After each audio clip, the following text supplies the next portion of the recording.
Welcome back to part 2 of this series of videos where I discuss my favorite films from 1997 to 2016. So let's not waste any time, let's get into my favorite film from 2007, No Country for Old Men. Now, this one was a tough one as there were a lot of great films that came out this year. There Will Be Blood, Zodiac, and The Bourne Ultimatum, but I decided to go with this film as something felt different with this one. The story is about a man who comes across a drug deal gone wrong and a hell of a lot of money. But unbeknownst to him, he is being hunted down by one of the scariest hitmen to ever be put on film, played by Javier Bardem, who won a deserving Oscar for this role. The more the film goes on, the more it evolves from a simple cat and mouse chase into a character study film where it deals with the themes of fate, conscience, and circumstance. And what we ended up with is a film that deserved to win Best Picture and solidify the Coen brothers as great directors of our time. My favorite film from 2008? The Dark Knight.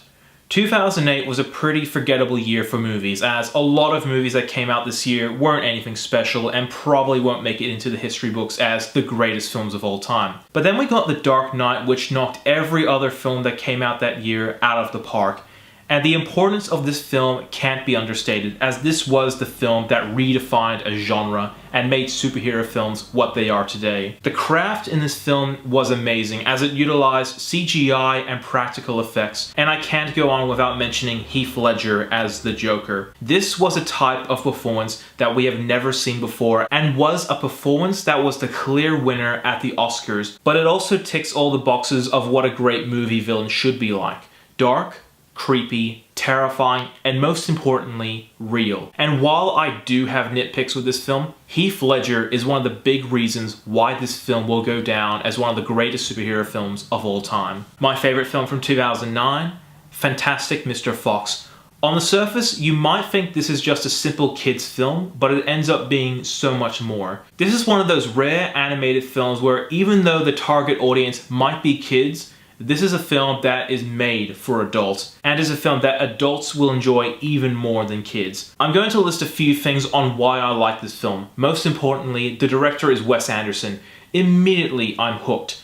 But this film also contains an all-star cast, brilliant stop-motion animation, fantastic comedy, and clever writing. The majority of the time I was watching this, I was laughing my head off. But this film is more than comedy, as it has scenes that have great emotional depth and drama to them. And these scenes do a great job of developing character. This is a film I hold dear to my heart, as this film is easily in my top 3 favorite animated films of all time. My favorite film from 2010? The Fighter. For this choice, it came down to either The Social Network or The Fighter, but I decided to go with the latter for good reasons. One of the big reasons being the main character is likable and relatable, as here is a character who wants to prove to himself and to his family that he is great at what he does.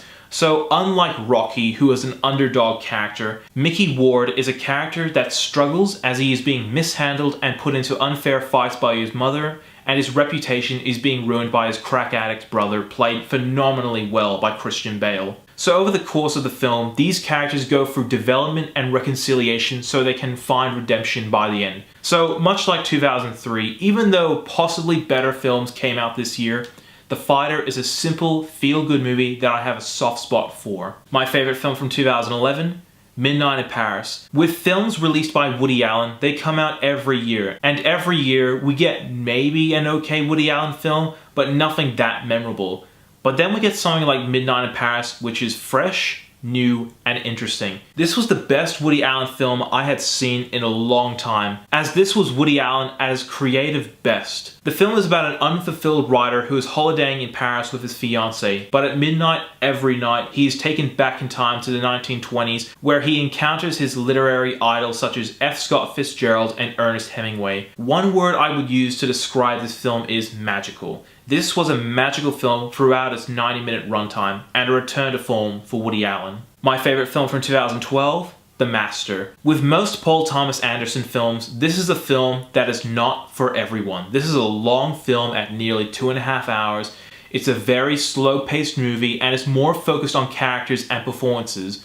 But in my opinion, this is why I think the movie is genius. With a longer movie, you can develop characters. With a slow-paced movie, you can build emotion between characters. A prime example of this is in the scene where Philip Seymour Hoffman's character is putting Joaquin Phoenix's character through a process where he asks him disturbing psychological questions. For anyone who has seen this scene, you can agree it's one of the best scenes in the movie, if not one of the greatest scenes to ever be put on film. The rest of the film is incredible. It's one of those films where the performances make the movie. Both Joaquin Phoenix and Philip Seymour Hoffman deliver career-defining performances. This is a film that will test you psychologically, as it brings up points that we don't really think about that often. So if you haven't seen this masterpiece, this is definitely a must-see. My favorite film from 2013? Before Midnight. I'm just gonna put it out there, 2013 was my least favorite year for film. Other than 12 Years a Slave, which was the only deserving film to win Best Picture that year, every film that came out was forgettable. The only two that really stood out to me were Rush and Before Midnight, which I both consider to be my favorite films. But Before Midnight just edged out Rush to be my favorite film of 2013. Before Midnight is the third film in a trilogy that started with Before Sunrise all the way back in 1995. All three films in this trilogy are about two characters through different stages of their lives. The first film had the characters in their 20s, the second film had them in their 30s, and the third film has them in their 40s. In my opinion, Before Midnight is the best film in the trilogy for a few reasons. First reason being, we had two previous films that established these characters. So when we come around to the third film, we have familiarized ourselves with these characters, and the second reason being, with the first two films, we see the two young characters in love. With the third film, the characters have come to a point in their relationship where they are in their 40s and the spark they once had for each other is gone. Which leads to one of the more memorable scenes in the film where the characters have a 20-minute argument.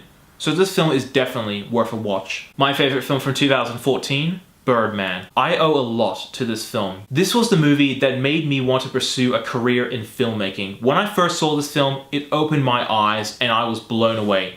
For a long time, I loved tracking shots, so when I found out the film was made to look like it was one shot, it really piqued my interest. And going into it, I first thought that this was just going to be a satire of superhero films, but it ended up being so much more. In every sense of the word, this film is a technical masterpiece. And this was one of the big reasons I wanted to pursue filmmaking. This was the first film that I saw that made me realize that talented people had to come together to pull off the cinematography, the music, the editing, the acting, and the direction. And what we get in the final product is an undeniable masterpiece. This was the film that brought Michael Keaton back to popularity, and this was the first film that made me take notice of director Alejandro González Iñárritu. And since seeing all of his films, this director is in my top 3 favorite directors of all time. Now, this isn't a film for everyone. In fact, I know a few people who aren't fans of this movie. But for me, I liked it when I first saw this movie, and I still like it now. My favorite film from 2015? The Revenant. Now, I'm not going to make this a long one as I don't have a lot to say on this movie, but this film is once again another fantastic Alejandro González Iñárritu film, and much like Birdman, this film is a technical masterpiece. And while the story and the writing aren't as good as Birdman, this is a much better looking film, as the cinematography and locations are beautiful to look at. The craft that was put into this film is incredible. The music, direction, and the stunt work are a sight to behold. This film might turn some people off as the runtime is 2.5 hours, but if you don't have a problem with the runtime, then this is definitely an enjoyable film. And my favorite film from 2016? Silence. This is a film I almost never saw, as it wasn't released here in Australia until February this year. And when I saw that this film bombed at the box office and the story was something that most audiences weren't interested in seeing, I actually started to have doubts. But once I saw it, this is not only the best Scorsese film since Goodfellas, but in my personal opinion, this is my all-time favorite Martin Scorsese film of all time. When you look at the development of this film and see that Scorsese had been trying to make this movie for 25 years and that this for him was a passion project, you can't help but admire the lengths Scorsese went through to get this film made. If I have to be honest, this is a film that most general audiences won't like, as this is unbelievably slow and is a very long movie, but this is why I like the film. The film is about two priests trying to find their mentor who went missing in Japan. Along their journey, they teach the people of Japan the teachings of Christianity, while also being punished by people who don't believe in the religion. So I believe this film needed to be slow, and it needed to have a long runtime, as it is psychologically brutal to watch. So if you get the chance, this is definitely worth a watch. Thank you so much for watching. If you like what you see, be sure to like my Facebook page, follow me on Twitter, and subscribe to my channel below. As always, I'm NetX5. Thank you so much for watching.